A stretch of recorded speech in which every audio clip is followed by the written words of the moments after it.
ആദ്യമായിട്ട് ഞങ്ങളാണ് ഈ തങ്കമണി സംഭവത്തിലുള്ള ഒരു പ്രതിഷേധ കൺവെൻഷൻ നടത്തുന്നത്. പാലായി ചെന്നപ്പോൾ അവർ കുറച്ച് വഴിയൊക്കെ പറഞ്ഞു തന്നു. അങ്ങനെ വെളുപ്പിനെ അവിടെ നിന്ന് ഞങ്ങൾ തങ്കമണിക്ക് പോയി. കട്ടപ്പന പോയിട്ട് അവിടെ നിന്ന് ബസ് കിട്ടി. അങ്ങേ ചെന്നപ്പോൾ 3 മണിയൊക്കെ കഴിഞ്ഞു. അവിടെ ചെന്നപ്പോൾ ഒരു മനുഷ്യരവിടെ ഇല്ല. പുള്ളിയുടെ മോള പോലീസ് കയറി പിടിച്ചപ്പോൾ ഈ അമ്മ വാക്കത്തി എടുത്ത് വെട്ടി പോലീസിന്.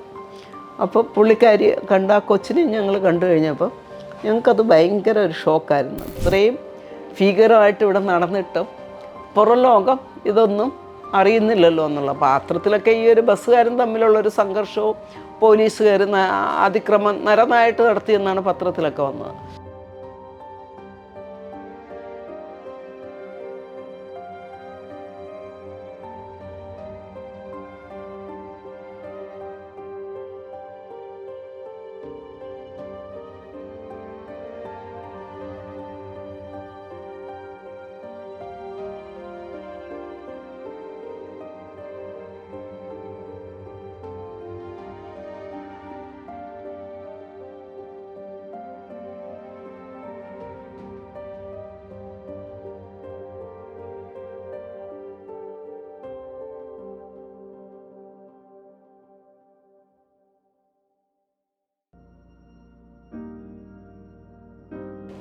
ഈ സമയത്ത് തന്നെ ഞാനൊരു സ്ത്രീ എന്നുള്ള നിലയിൽ എനിക്ക് ഒരുപാട് വേറെ അനുഭവങ്ങളുണ്ടായി.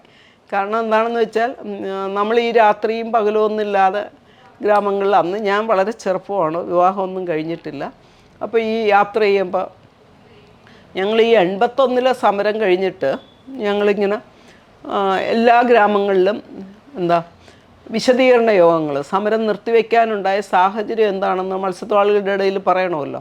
അപ്പോൾ അങ്ങനെയുള്ള വിശദീകരണങ്ങൾ നടത്തിക്കൊണ്ട് എല്ലാ ഗ്രാമങ്ങളിലും പോയി ചെയ്യുമായിരുന്നു. അപ്പോൾ അവസാനത്തെ വിഴിഞ്ഞത്തായിരുന്നു. വിഴിഞ്ഞം കഴിഞ്ഞ് വരുമ്പോൾ തോമസ് കോച്ചേരി അച്ഛൻ പറഞ്ഞു, ഞാനും പീറ്ററും റോബർട്ടും ഉണ്ട്, ഞങ്ങൾ 3 പേരും ഒരുമിച്ചാണ് എല്ലായിടത്തും പോകുന്നത്.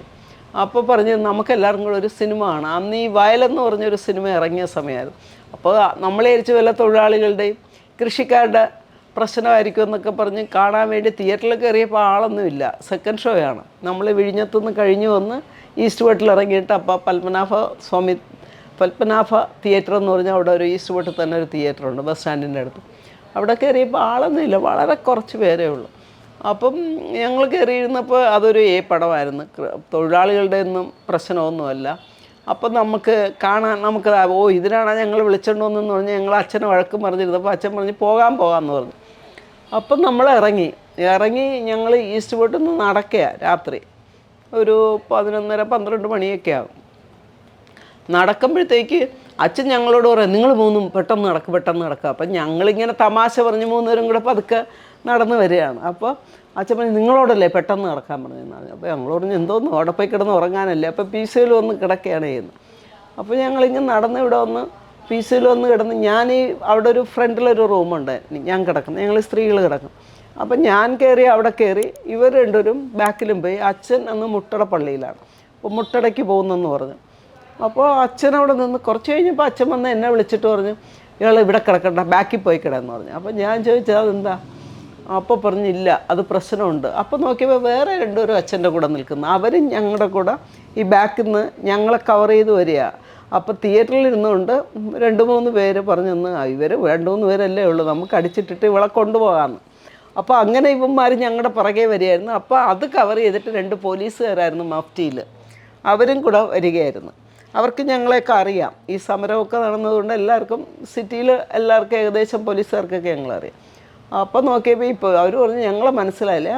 എന്ത് നിങ്ങൾ ഈ രാത്രി ഇവിടെ നിങ്ങളുടെ പുറകെ ഞങ്ങൾ വന്ന് ഇങ്ങനെയാണ്, നിങ്ങളുടെ ഇവിടെ കയറാൻ വേറെ വഴിയുണ്ടോ എന്ന് ചോദിച്ചാൽ ഞാൻ പറഞ്ഞില്ല, ഫ്രണ്ടിലൂടെ കയറാൻ പറ്റും, ബാക്കിലൊന്നും കയറാൻ പറ്റും. എന്തായിരുന്നാലും ഇങ്ങനെ ഒരിതുണ്ട്, ഒരു കാര്യം ചെയ്യും, സഹോദരി പോയി മറ്റവരുടെ കൂടെ ബാക്കിൽ പോയി കിടക്കുമെന്ന് പറഞ്ഞു. അങ്ങനെ അപ്പം ഇങ്ങനത്തെ ചില അനുഭവങ്ങൾ നമ്മളിങ്ങനെ സംഘടനാ പ്രവർത്തനം നടത്തുമ്പം ഒരു സ്ത്രീ എന്നുള്ള നിലയിൽ ഇത്തരത്തിലുള്ള ഒരുപാട് അനുഭവങ്ങളുണ്ടാകുന്നുണ്ട്. അതേപോലെ തന്നെ ഒരു ദിവസം ഞങ്ങൾ ശംഖുമുഖത്ത് പീറ്ററും ഞാനും റോബർട്ടും കൂടെ ഒരു മത്സ്യത്തൊഴിലാളി ഗ്രാമത്തിൽ, എയർപോർട്ടിനടുത്തുള്ളൊരു ഗ്രാമത്തിലെ ജോലി കഴിഞ്ഞ് തിരിച്ചു വരുമ്പോൾ ഒരുത്തൻ വന്നിട്ട് ഭയങ്കര പ്രശ്നം, നീ കൊണ്ടുപോയാൽ പോരാ, എനിക്കും കൂടെ അവളെ വേണമെന്ന് പറഞ്ഞുകൊണ്ട് പീറ്ററിനോട് ഭയങ്കര പ്രശ്നം, വഴക്ക്. അപ്പോൾ പീറ്റർ എന്നോട് പറഞ്ഞു, അന്ന് അവിടെ പോലീസും സ്റ്റേഷനൊന്നുമില്ല, ഒരു 8 പോസ്റ്റ് മാത്രമേ ശംഖുമുഖത്തുള്ളൂ. പീറ്റർ പറഞ്ഞു എന്നോട് ഓടിപ്പോയി അവിടെ കയറാനായിട്ട്. അപ്പം ഞാൻ ഓടി വന്ന് പോലീസുകാരോട് പറഞ്ഞു, എൻ്റെ കൂടെ വന്ന് ആളവിടെ അടിക്കുകയാണ് എന്ന് പറഞ്ഞു. അപ്പോൾ അവർ ഓടിപ്പോയി ഈ പ്രശ്നം ഉണ്ടാക്കിയവനെ പിടിച്ചുകൊണ്ട് വന്ന് അതിനിടയ്ക്ക് റോബർട്ട് ഇവർ അവിടെ ഇത് അറിഞ്ഞു. അപ്പോൾ അവരും എല്ലാം കൂടെ ഓടി ഇങ്ങോട്ട് വന്ന് അവർ പിന്നെ ഈ PCO സെൻറ്ററിലൊക്കെ വിളിച്ചു പറഞ്ഞ് അവിടെ നിന്ന് ആൾക്കാർ ഇങ്ങോട്ട് വന്ന് രാത്രിയായി. അപ്പോൾ വന്ന് പിന്നെ എന്നെയും കൂടെ ഏട്ടയാണ് പോലീസ് സ്റ്റേഷൻ. അപ്പോൾ അവിടെ പോയി പരാതി കൊടുക്കണമെന്ന് പറഞ്ഞു. അപ്പോൾ അവർ പോലീസ് വണ്ടിയിൽ കയറ്റുമെന്ന് പറഞ്ഞപ്പോൾ അന്ന് ഈ ഒരു സിസ്റ്റർ ഞങ്ങളുടെ കൂടെ പ്രവർത്തിക്കുന്ന ഒരു ICM സിസ്റ്ററുണ്ട്, ആനി പുന്നൂസ്. പുള്ളി പറഞ്ഞ് ഒറ്റയ്ക്ക് മേഴ്സ വിടാൻ പറ്റില്ല, ഞാനും കൂടെ കയറുമെന്ന് പറഞ്ഞ് സിസ്റ്ററും കൂടെ വണ്ടിയിൽ കയറി അവിടെ കൊണ്ടുവന്ന് പരാതിയൊക്കെ കൊടുത്തിട്ടാണ് പോകുന്നത്. അപ്പോൾ കാരണം ഞാൻ എപ്പോഴും രാത്രിയൊക്കെ ഒറ്റയ്ക്കാണ് ബസ് ഇറങ്ങി ഈ ഗ്രാമങ്ങളിലെ മീറ്റിങ്ങൊക്കെ കഴിഞ്ഞ് വരുന്നത്. പലപ്പോഴും വീട്ടിൽ പോകില്ല, ഇവിടെ PCOയിൽ വന്ന് കിടക്കും, എന്നിട്ട് അടുത്ത ദിവസം അങ്ങ് പോകും. അങ്ങനെയൊക്കെയായിരുന്നു. അപ്പോൾ ഇങ്ങനത്തെ അനുഭവങ്ങളൊക്കെ ആയപ്പോൾ ഞാൻ പിന്നെ എൻ്റെ പഴയ കാര്യം ഓർക്കാൻ തുടങ്ങി. ഞാനൊരു പെണ്ണായതുകൊണ്ടാണ്. അപ്പോൾ പുരുഷന്മാർക്കാർക്കും പ്രശ്നമില്ലല്ലോ, ഞാൻ പെണ്ണായതുകൊണ്ടാണ് ഇങ്ങനെ. അപ്പോൾ പെണ്ണ് എന്തോ സമൂഹത്തിലൊരു പ്രശ്നമാണെന്നുള്ളൊരു ചിന്ത എൻ്റെ തലയിൽ അന്ന് മുതൽ കയറാൻ തുടങ്ങി. അവരിങ്ങനെ ജയശ്രീ അന്ന് MBBSന് ഇവിടെ പഠിക്കുകയാണ് മെഡിക്കൽ കോളേജിൽ. അപ്പോൾ ഇങ്ങനെയുള്ള കേസുകൾ വരുമ്പോൾ പെൺകുട്ടികളെ സ്ത്രീകളെയൊക്കെ ലൈംഗികമായി പീഡിപ്പിച്ച കേസുകൾ വരുമ്പോൾ ജയശ്രീയൊക്കെ അത് ഏറ്റെടുക്കുകയും ഞങ്ങളോട് ഈ PCO സെൻറ്ററിൽ വന്ന് ഞങ്ങളുമായിട്ട് ചർച്ച ചെയ്യുകയും ഞങ്ങൾ അവിടെ പോയി സമരം പ്രതിഷേധം നടത്തുകയൊക്കെ ചെയ്യാറുണ്ടായിരുന്നു. അപ്പോൾ അങ്ങനെ ഈ സ്ത്രീ പ്രശ്നം ഒരു സാമൂഹ്യ പ്രശ്നമാക്കി മാറ്റണമെന്നുള്ളൊരു ചിന്ത. അപ്പോൾ അങ്ങനെ ഞങ്ങൾ പതുക്കെ ഇതിനെക്കുറിച്ചൊക്കെയുള്ള പഠനങ്ങൾ മാർച്ച് 8 ബന്ധപ്പെട്ടും സ്ത്രീ സമൂഹവും സ്ത്രീകൾക്ക് നേരെയുള്ള അതിക്രമങ്ങൾ അങ്ങനെയുള്ള ചർച്ചകളൊക്കെ ഞങ്ങളുടെ ഗ്രൂപ്പുകളിൽ തുടങ്ങി. 87 ആകുമ്പോഴത്തേക്കും 84, 85 ഒക്കെ നമ്മൾ ഈ സമരം ഇങ്ങനെ ചെറിയ ചെറിയ സമരങ്ങൾ ഈ ചന്തയിലെ പ്രശ്നങ്ങളൊക്കെ വെച്ചുകൊണ്ട് സമരം ചെയ്തുകൊണ്ടിരിക്കുന്ന സമയത്ത് തന്നെ 86 തങ്കമണി ഇഷ്യൂ വരുന്നത്. അപ്പോൾ തങ്കമണി ഇഷ്യൂ വന്ന സമയത്ത് നമ്മൾ എന്ത് ചെയ്ത് ഈ YWCക്കാർ ഈ സ്പെൻസർ ജംഗ്ഷനിലാണ്, അതിൻ്റെ ഓപ്പോസിറ്റാണ് YWC. അപ്പോൾ YWCക്കാർ ഒരു മീറ്റിംഗ് വിളിച്ചു, ഇങ്ങനെ തങ്കമണിയിൽ പോലീസ് ഭയങ്കര നരനായിട്ടാണ് നടത്തിയതെന്നൊക്കെ പറഞ്ഞുകൊണ്ട്. അപ്പോൾ പത്രത്തിലൊക്കെ നമ്മൾ വായിക്കുകയൊക്കെ ചെയ്തപ്പോൾ ഒരു പ്രൈവറ്റ് ബസ്സുകാരും നാട്ടുകാരും തമ്മിലുള്ള പ്രശ്നമാണ്. അപ്പോൾ രാത്രി വീട് കയറി പുരുഷന്മാർ മുഴുവൻ ഒളിവിൽ പോയി, പോലീസ് വീടുകളിൽ കയറി സ്ത്രീകൾക്ക് നേരെ നടത്തിയ ഭയങ്കര മാനഭംഗ ശ്രമമൊക്കെ നടന്ന് ബലാത്സംഗ ശ്രമമൊക്കെ നടന്നത്. ഇങ്ങനെ അതൊക്കെ എടുത്തുകൊണ്ട് ഒരു സ്ത്രീകളെയൊക്കെ വിളിച്ചുകൊണ്ട് YWC ഒരു മീറ്റിംഗ് നടത്തി. അപ്പോൾ ആ മീറ്റിങ്ങിൽ പോയിട്ട് നമ്മൾ വിചാരിച്ച് ഈ തങ്കമണിയിൽ പോയെന്ന് അന്വേഷിക്കണം ഇത് എന്താണെന്നുള്ളതെന്ന് പറഞ്ഞു. അപ്പോൾ അന്ന് ഞങ്ങളുടെ കൂടെ ഉണ്ട് ഏലിയാമ്മ വിജയൻ എന്ന് പറയും, PCOയിൽ ജോലി ചെയ്തിരുന്ന പുള്ളി, പാലക്കാരിയാണ്. പുള്ളി MSW ഒക്കെ കഴിഞ്ഞിട്ട് പുള്ളി ഇവിടെ വന്ന് ഞങ്ങളുടെ ഇവിടെ മത്സ്യത്തൊഴിലാളികളുടെ ഇടയിൽ പ്രവർത്തിക്കുകയാണ്. PCOയിലാണ് പ്രവർത്തിക്കുന്നത്. പക്ഷേ മത്സ്യത്തൊഴിലാളി പ്രസ്ഥാനവും യൂത്തിനെയൊക്കെ പരിശീലിപ്പിക്കുക അങ്ങനെയുള്ള പരിശീലനങ്ങൾ, ഒരുപാട് പരിശീലനങ്ങൾ PCO നടത്തിയിരുന്നു. ഒരുപാട് പരിശീലനങ്ങൾ സ്ത്രീകൾക്കും കുട്ടികൾക്കും യുവാക്കൾക്കും അതോടൊപ്പം തന്നെ മത്സ്യത്തൊഴിലാളികൾക്കൊക്കെയുള്ള പരിശീലനങ്ങൾ ഒരുപാട് നടത്തിയിരുന്നു. ഈ ഒരു ട്രേഡ് യൂണിയൻ രംഗത്ത് പ്രവർത്തിക്കുമ്പോൾ നമുക്ക് ഒരു രാഷ്ട്രീയം എന്താണെന്ന് നമ്മൾ പഠിക്കണം, കക്ഷി രാഷ്ട്രീയം എന്താണെന്നും ആ രാഷ്ട്രീയം വിശകലനം ചെയ്യാനും സാമൂഹ്യ വിശകലനവും അതോടൊപ്പം തന്നെ ചരിത്രപരമായിട്ടുള്ളൊരു വിശകലനമൊക്കെ അങ്ങനെയുള്ളതൊക്കെ ഈ ട്രേഡ് യൂണിയനുള്ളിൽ ഒരുപാട് ക്ലാസ്സുകളൊക്കെ നടത്തിയിട്ടുണ്ടായിരുന്നു. അതേപോലെ ഈ CDS എന്ന് സെൻറ്റർ ഫോർ ഡെവലപ്മെൻറ്റ് സ്റ്റഡീസ് അതുമായിട്ട് ബന്ധപ്പെട്ടുള്ള ഒരുപാട് ക്ലാസ്സുകൾ അവിടെ നിന്നുള്ള ഇപ്പോൾ Thomas Isaac, KP Kannan, John Kurian അങ്ങനെയുള്ള ഒരുപാട് പേര് വന്ന് ഞങ്ങൾക്ക് ക്ലാസ്സൊക്കെ എടുക്കുമായിരുന്നു. അപ്പോൾ ഇങ്ങനെയുള്ള ഒരുപാട് അപ്പം നമുക്ക് ശരിക്കും ഈ വർഗരാഷ്ട്രീയവും തൊഴിലാളി വർഗ രാഷ്ട്രീയവും മുതലാളിത്തവും തമ്മിലുള്ള സംഘർഷവും അതിൻ്റെ പ്രശ്നങ്ങളും ഒക്കെ നമുക്ക് ഒരുപാട് പഠിക്കാനായിട്ട് സാധിച്ചു. അപ്പോൾ ഈ തങ്കമണിയിൽ പോകണമെന്ന് പറഞ്ഞപ്പോൾ ഞാനപ്പം ഒരു കാര്യം ചെയ്ത്, അന്ന് ഏലിയാമ്മ ചേച്ചി രണ്ടാമത് കുഞ്ഞിനെ പ്രസവിച്ച് പാലായിൽ അവരുടെ വീട്ടിലാണ്. അപ്പോൾ ചേച്ചിയെ കാണാൻ പോയിട്ട് തങ്കമണിയിൽ പോയ സ്ഥലം പോലും നമുക്കറിഞ്ഞുവിടാം. അപ്പോൾ എൻ്റെ കൂടെ ഈ സിസ്റ്റർ തെർമയും പിന്നെ ഒരു ഫാദർ ജെയിംസ് കുലാസ്, അപ്പോൾ ഞങ്ങൾ മൂന്നുപേരും കൂടിയാണ് ഏലിയാമ്മ ചേച്ചിയെ കാണാൻ പോകുന്നത്.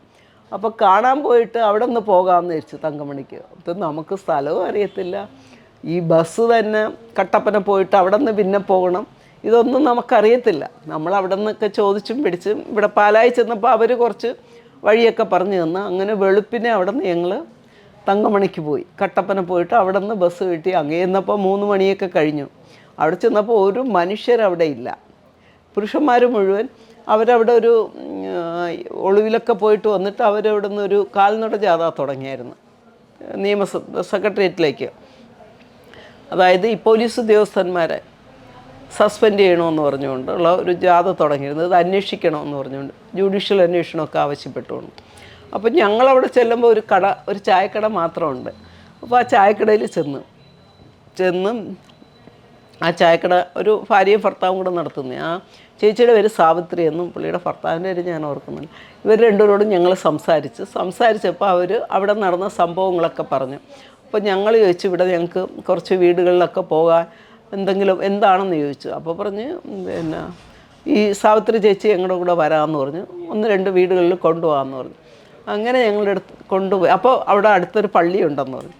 അപ്പോൾ പോയി അച്ഛനെ കണ്ട് സംസാരിച്ച് രാത്രി ഞങ്ങൾക്ക് തിരിച്ചു വരാൻ പിന്നെ ബസ്സില്ല. അവിടെ ഈ പ്രൈവറ്റ് ബസ്സൊക്കെ അപ്പോൾ വരുന്നില്ലല്ലോ. ആകെ രാവിലെയും വൈകിട്ടും ഇങ്ങനെ ഒരു 1-2 ബസ്സേ ഉള്ളൂ. അപ്പോൾ രാവിലെ അവിടെ നിന്ന് വെളുപ്പിനെ തിരുവനന്തപുരത്തേക്കൊരു ബസ്സുണ്ടെന്ന് പറഞ്ഞു. അതിവിടെ എത്തുമ്പോൾ 3-3:30 ആകുമെന്ന് പറഞ്ഞു. അപ്പോൾ ഞങ്ങൾ വിചാരിച്ചു ആ ബസ്സിന് വെളുപ്പിനെ ഞങ്ങൾക്ക് വരാം. അപ്പോൾ പള്ളിയിൽ ചെന്ന് ചോദിച്ചപ്പോൾ അച്ഛൻ പറഞ്ഞു, ഈ സ്ത്രീകളെയൊന്നും അച്ഛന്മാർ താമസിക്കുന്നിടത്ത് കിടത്താൻ പറ്റില്ല, അവിടെ കറണ്ടൊന്നുമില്ല, അപ്പോൾ കറണ്ടൊക്കെ കട്ട് ചെയ്തിട്ടേക്കുക. അപ്പോൾ ഈ പള്ളി തുറന്നു തരാം, ഞങ്ങൾ അവിടെ കിടക്കാൻ പറഞ്ഞ് മറ്റേ ഫാദറിനെ അച്ഛൻ കിടത്താമെന്ന് പറഞ്ഞു. അപ്പോൾ ശരിയെന്ന് പറഞ്ഞിട്ട് ഞങ്ങൾ ഈ സാവിത്രി ചേച്ചിയും കൊണ്ട് വീടുകൾ കാണാൻ പോയപ്പോൾ ഒരു വീട്ടിൽ ചെന്നപ്പോൾ ചിന്നമ്മ എന്നാണ് ആ ചേട്ടത്തിയുടെ പേര്.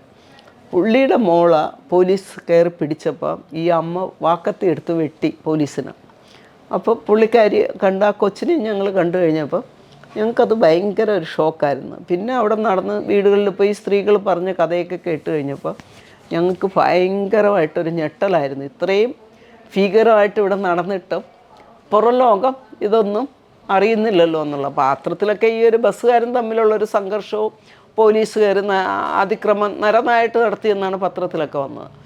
അപ്പം ഞങ്ങൾ എന്ത് വിചാരിച്ച് തിരുവനന്തപുരത്ത് വന്നിട്ട് ഇവിടുത്തെ സ്ത്രീ സംഘടനകളുടെ ഒരു യോഗം വിളിക്കാം. അന്നിങ്ങനെ മഹിളാ അസോസിയേഷൻ, മഹിളാ സംഘം, അങ്ങനെയുള്ള കുറേ പിന്നെ അന്ന് ഈ എല്ലാ രാഷ്ട്രീയ പാർട്ടികൾക്കും മഹിളാ സംഘടനകളുണ്ട്. പക്ഷെ അവരൊന്നും കാര്യമായിട്ടൊന്നും പ്രവർത്തിക്കുന്നില്ലായിരുന്നു. സർക്കാർ പറയുന്നതനുസരിച്ചൊക്കെ പ്രവർത്തിക്കുന്നില്ല. അപ്പോൾ ഞങ്ങളെ ഓർത്ത് ഇവിടെ വന്നിട്ട് ഇവരെ എല്ലാം വിളിക്കാം എന്ന് പറഞ്ഞു. പക്ഷെ ഞങ്ങൾക്കും ഒരു ബന്ധമില്ല ഇവരുമായിട്ടൊന്നും, ആദ്യമായിട്ടാണ്. അപ്പോൾ ഇവരെ വന്ന് കണ്ട് അപ്പോൾ ഈ 2 സ്ത്രീകളെ, ഈ ചിന്നമ്മയും ഈ സാവിത്രി ചേച്ചിയും ഞങ്ങളിങ്ങനെ പ്രോത്സാഹിപ്പിച്ച് നിങ്ങൾ വന്ന് അവിടെ നടന്ന്, അപ്പോൾ ഈ കാൽനട ജാഥ ഇവിടെ വരുമ്പോൾ ഇവിടെ ആളെ കൂട്ടണമല്ലോ, ഈ ജാഥയെ സ്വീകരിക്കാനും മാർച്ച് നടത്താനും ഒക്കെ. അവർ വളരെ കുറച്ച് പേരല്ലേ ഉള്ളൂ. അപ്പോൾ നമുക്ക് അവരെ സഹായിക്കാൻ വേണ്ടി നിങ്ങളൊരു കാര്യം ചെയ്യും, നിങ്ങൾ വരുമോ എന്ന് ചോദിച്ചു. അപ്പോൾ അവർ അവസാനം വരാമെന്ന് സമ്മതിച്ചു. അപ്പോൾ ഞങ്ങൾ ഈ PC സെൻറ്ററിന് നമ്പറും കൊടുത്ത് ഇവർക്ക് വണ്ടിക്കൂലിക്ക് പൈസയൊക്കെ കൊടുത്തിട്ട് ഒരാഴ്ച സമയമുണ്ട് നമുക്ക്. ഒരാഴ്ചയില്ല, ഒരു 3-4 ദിവസം. അതിനിടയ്ക്ക് നമ്മളിവിടെ ആളുകളെ സംഘടിപ്പിക്കാമെന്ന് പറഞ്ഞ് YWCA അവരോട് ഒന്ന് ചോദിച്ചു, അത് ബുക്ക് ചെയ്ത് ഞങ്ങളിവിടുത്തെ സ്ത്രീ സംഘടനകളെയൊക്കെ പോയി കണ്ട് വനിതകളെയൊക്കെ വിളിച്ച് ആദ്യമായിട്ട് ഞങ്ങളാണ് ഈ തങ്കമണി സംഭവത്തിലുള്ള ഒരു പ്രതിഷേധ കൺവെൻഷൻ നടത്തുന്നത്. അപ്പോൾ വിളിച്ച് കൂടാം. അപ്പോൾ ഇവരവിടെ നിന്ന് വരുമെന്ന് പറഞ്ഞിട്ടുണ്ടല്ലോ. അപ്പോൾ ഇവർ തിരിച്ചെന്ന് പറഞ്ഞ് രാവിലെ ഈ സാവിത്രി ചേച്ചിയുടെ ഭർത്താവ് വിളിച്ച് പറഞ്ഞ് അവർ രാവിലെയുള്ള ബസ്സിൽ തിരിച്ചിട്ടുണ്ട് എന്ന് പറഞ്ഞു. അപ്പോൾ ഞങ്ങൾ ഇവിടെ 3 മണിക്ക് ഞങ്ങളിവിടെ കൺവെൻഷൻ വെച്ചിരുന്നു. എല്ലാവരും വന്നു. അപ്പോൾ വന്നവരൊക്കെ ചോദിക്കുന്നു, എവിടെ തങ്കമണിയിലെ സ്ത്രീകൾ? ഞാൻ പറഞ്ഞു ഇപ്പോൾ വരും. അപ്പോൾ അവർ വന്നിട്ട് ഞങ്ങൾ ഇന്ത്യൻ കോഫി ഹൗസ് പറഞ്ഞു, തമ്പാനൂരിൽ നിന്ന് ഓട്ടോ എടുത്ത് ഇന്ത്യൻ കോഫി ഹൗസിൻ്റെ അവിടെ വന്നിട്ട് അവിടെ ചെന്നിട്ട് ഈ നമ്പറിൽ വിളിച്ചാൽ മതി. അപ്പോൾ അവിടെ PC അന്ന് ഫോണൊന്നും ഇല്ലല്ലോ, ലാൻഡ് ഫോണേ ഉള്ളൂ. അപ്പോൾ അങ്ങനെ അവരവിടെ വിളിച്ചപ്പോൾ അവിടുത്തെ ഓഫീസ് അസിസ്റ്റൻ്റ് ഉണ്ടായിരുന്നു. പുള്ളി വന്ന് എൻ്റെ അടുത്ത് പറഞ്ഞ് അവർ വന്ന് നിൽക്കണം. അങ്ങനെ ഞാൻ ചെന്ന് ഇവരെ എനിക്കറിയാമല്ലോ, ഇവരെ വിളിച്ച് കൊണ്ടുവന്നു. പക്ഷേ ഇവരൊന്നും സംസാരിക്കാത്തവരാണ്. അപ്പം നമ്മളിവരെ സ്റ്റേജിലൊക്കെ ഇരുത്തി ഇവരെ പരിചയപ്പെടുത്തിയിട്ട് ഞാൻ ഇവരോട് പറഞ്ഞു, നിങ്ങൾ നടന്ന സംഭവം എന്താണെന്ന് മാത്രം പറഞ്ഞാൽ മതി, നിങ്ങൾ സാധാ സംസാരിക്കുന്ന കണക്ക് നിങ്ങൾ പ്രസംഗിക്കുകയോ ഒന്നും വേണ്ട, അങ്ങനെ സംസാരിച്ചാൽ മതിയെന്ന്. അപ്പോൾ ഇവർ രണ്ടുപേരും അവിടെ നടന്ന സംഭവങ്ങളൊക്കെ പറഞ്ഞു കഴിഞ്ഞപ്പോൾ എല്ലാവർക്കും ഭയങ്കര എന്തെങ്കിലും ചെയ്തേ പറ്റൂ. അപ്പോൾ അവിടെ ഇരുന്ന് തന്നെ ഒരു ആക്ഷൻ പ്ലാൻ ഞങ്ങളിട്ട് ഒരു കമ്മിറ്റി എടുത്ത്, അന്ന് മാള അസോസിയേഷൻ്റെ ജില്ലാ പ്രസിഡൻ്റായിരുന്ന ജയ് ശാരദാമ്മ എന്ന് പറയാം, അവരൊക്കെ മരിച്ചുപോയി. ജയ് ശാരദാമ്മ ചെയർപേഴ്സണും ഞാൻ കൺവീനറുമായിട്ട് ഒരു കമ്മിറ്റി രൂപീകരിച്ച്, പിന്നെ എല്ലാ സംഘടനകളുടെയും പ്രതിനിധികൾ. അപ്പോൾ ഈ മാർച്ച് വരുന്നതിന് മുമ്പ്, നമ്മളിവിടെ എത്തുന്നതിന് മുമ്പ് എല്ലാ ഗ്രാമങ്ങളിലും ഇവരെ കൊണ്ടുപോയി ഇവരുടെ അനുഭവം പറഞ്ഞ് ആളുകളെ കൂട്ടണമെന്ന് പറഞ്ഞു. അപ്പോൾ അവിടെ ഇരുന്ന് തന്നെ എല്ലാവരും പിന്നെ ഭയങ്കര ആവേശമായി. എല്ലാവരും ദിവസം ഇവർക്ക് സമയമില്ല, രാവിലെ ഇറങ്ങിയാൽ രാത്രിയാകുമ്പോഴാണ് ഈ പീസയിൽ വന്ന് ഇവർ കിടക്കുന്നത്. അങ്ങനെ ഒരു 3-4 ദിവസം കൊണ്ട് നമ്മൾ ആളെ കൂട്ടി. അപ്പോൾ അതിനിടയ്ക്ക് ഇവിടുത്തെ ഇടതുപക്ഷ പ്രസ്ഥാനങ്ങളെല്ലാം കൂടെ ചേർന്നിട്ട്, അന്ന് കരുണാകരനാണല്ലോ മുഖ്യം, അപ്പോൾ ഇടതുപക്ഷ പ്രസ്ഥാനങ്ങളൊക്കെ ചേർന്നിട്ട് ഈ ജാഥയെ സ്വീകരിക്കാനായിട്ട്, ഞങ്ങളിവിടെ ഇതിനുള്ള ഒരുക്കം എല്ലാം കഴിഞ്ഞപ്പോഴാണ് അവർ കൂടുന്നത്. അപ്പോൾ ഞങ്ങളെയും വിളിച്ച് അവിടെ പോയി. അപ്പോൾ അവിടെ ചെന്നപ്പോൾ ഈ ശാരദാമ്മ അവരുടെ കാളാണല്ലോ, എന്നെ കണ്ടിട്ട് ഇത് ആരാണെന്ന് ചോദിച്ചപ്പോൾ പറഞ്ഞു ഇതാണ് ഞങ്ങളുടെ കൺവീനർ എന്ന് പറഞ്ഞു. അപ്പോൾ ശാരദാമ്മ നല്ല വണ്ണവും ഞാനിങ്ങനെ വലിഞ്ഞിരിക്കുന്നു. അപ്പോൾ ആട്ടുംകുട്ടിയും പോലെ ഉണ്ടല്ലോ എന്ന് പറഞ്ഞ് അവർ കളിയാക്കി. അപ്പോൾ ശാരദാമ്മ പറഞ്ഞു ഈ ആളിങ്ങനെ ഇരിക്കുന്നെങ്കിലും ആളുടെ പുറകിൽ ഇഷ്ടം പോലെ ആളുകളുണ്ട്, ഞങ്ങളിതിപ്പോൾ കണ്ടുകൊണ്ടിരിക്കുകയാണെന്നൊക്കെ പറഞ്ഞു. അപ്പോൾ ഈ ജാഥ വരുന്ന ഇവരെ സ്വീകരിക്കാൻ ഇവിടെ തിരുവനന്തപുരത്തിൻ്റെ കടമ്പാട്ട് കോണമെന്ന് പറയും, വെഞ്ഞാറുമൂടിനൊക്കെ അടുത്തുള്ള അവിടെ പോയി ഈ കാൽനട ജാഥയെ സ്വീകരിച്ച് ഇവിടെ കൊണ്ടുവന്ന്, അങ്ങനെ പിറ്റേ ദിവസം ഇവിടെ നിന്ന് മാർച്ച്, സെക്രട്ടേറിയറ്റിലേക്ക് മാർച്ച്. അപ്പോൾ ഒരുപാട് ആളുകൾ തീരപ്രദേശത്തു നിന്നൊക്കെ ഒരുപാട് പേര് പങ്കെടുത്ത്, അങ്ങനെ ഒരു ജുഡീഷ്യൽ അന്വേഷണവും ഒക്കെ വന്ന് അവരെ സസ്പെൻഡ് ചെയ്ത് പോലീസുകാരെ. അങ്ങനെ ഒരു വലിയ ഒരു സംയുക്തമായിട്ട് നമ്മളൊരു സ്ത്രീകളുടെ സംയുക്ത വേദിയുണ്ടാക്കി, സംയുക്ത സംഘടനയുണ്ടാക്കി. അപ്പോൾ അത് പിന്നെ എല്ലാ വർഷവും ഇങ്ങനെ ഉള്ള ഇഷ്യൂസൊക്കെ വെച്ചുകൊണ്ട് നമ്മൾ സതി സമ്പ്രദായം എല്ലാം തങ്കമണിയിൽ തുടങ്ങി, പിന്നെയുള്ള പൊതുവായിട്ടുള്ള എല്ലാ ഇഷ്യൂസും ഈ സംയുക്ത സമിതിയുടെ നേരിൽ ഞങ്ങൾ സ്ത്രീകളുടെ ഒരു കൂട്ടായ്മയായിട്ട് അത് വളർന്നു വന്നു.